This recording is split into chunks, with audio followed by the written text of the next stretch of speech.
There were plenty of teams who crushed it this offseason and made moves that will push them closer to contention, whether that's making the playoffs again or winning a Stanley Cup.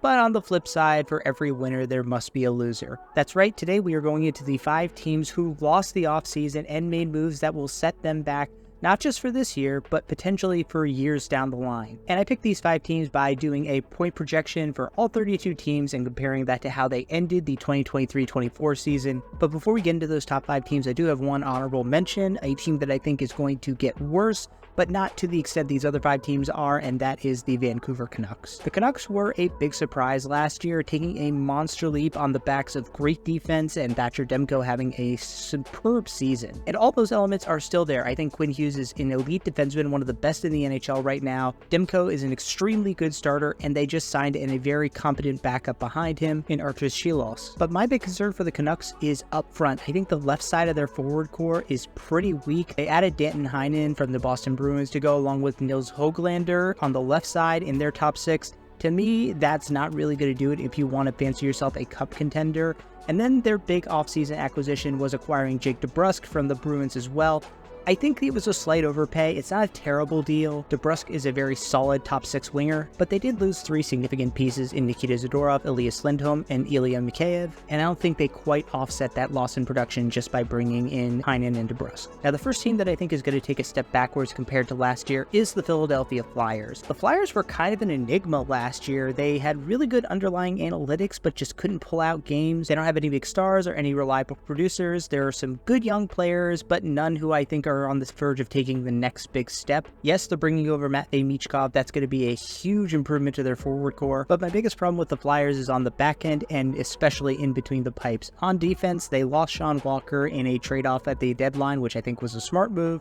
They are hoping that Jamie Drysdale will be able to replace those minutes, but that's a bit of a gamble in my mind. You have your top pairing being Cam York and Travis Sanheim. To me, that's like building a house made out of straw. The big bad wolf is going to blow it down. But my biggest concern about the Flyers is in goal. Obviously, the Carter Hart stuff was unforeseeable and terrible. If it's proven to be true, he should never play in the NHL. But that has left Philadelphia with a huge question mark in net. You're relying on Sam Ersson and Ivan Fedotov. The best you can say about the two of them is that they showed flashes at the end of last year. They are both complete unknowns. They could be really good, they could be really bad. So the Flyers are the one that I'm probably the least confident in. But just like looking at it now, in terms of how I'm projecting them out, I can't say that a team that almost made the playoffs last year is going to be back in that position when I just have no idea what the state of their goaltending is. Now, the second team that I think is due to take a step back in the upcoming season is the Los Angeles Kings. Just like with the Flyers, big question mark for the Kings in net. They added Darcy Kemper in a move to offload that awful Pierre-Luc Dubois contract, but Kemper isn't exactly good himself. It's basically a side grade from Cam Talbot last year at a higher cost and with more term on his contract. They lost Matt Roy in free agency, which is a hit to them, but I don't think it's that big of a deal because I really like their defense other than him, and I think Brandt Clark will be able to step up and eat up those minutes. But in my opinion, they needed some firepower to add to their top 6. They're relying too much on an aging Anze Kopitar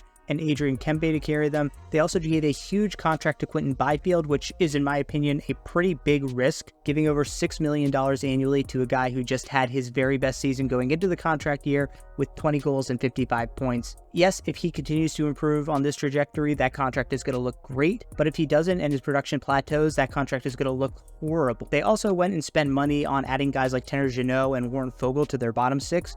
Don't like either of those contracts. I think they overpaid for pretty mediocre players on their bottom 6. You could have taken that contract that you gave to him and the horrible contract that they gave to Joel Edmondson and just brought back Matt Roy. I think the Kings will be in playoff contention this year, but I think unlike last year, they are not going to make it in. Next up, in terms of teams who I think are going to take a step back, we have the Carolina Hurricanes.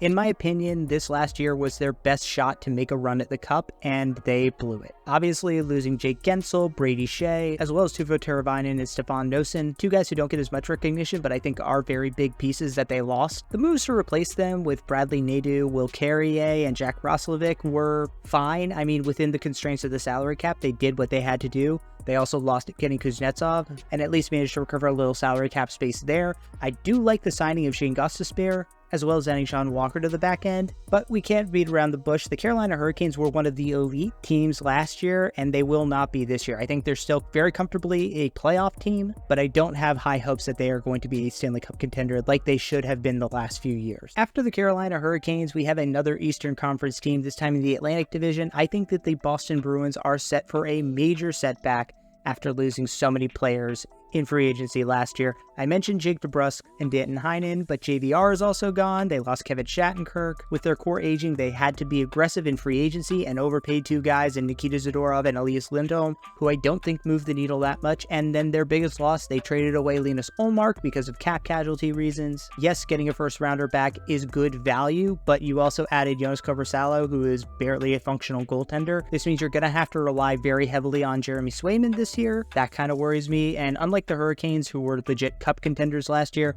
I think the Boston Bruins, who were a very good team, solidly a playoff team, are going to drop down to being maybe a fringe playoff team this year, especially with the rest of the Atlantic being so good and getting better in a lot of cases. But the final team that I think is going to take a step back is another member of the Atlantic Division. Should come as no surprise. I think the Florida Panthers are going to be worse than last year.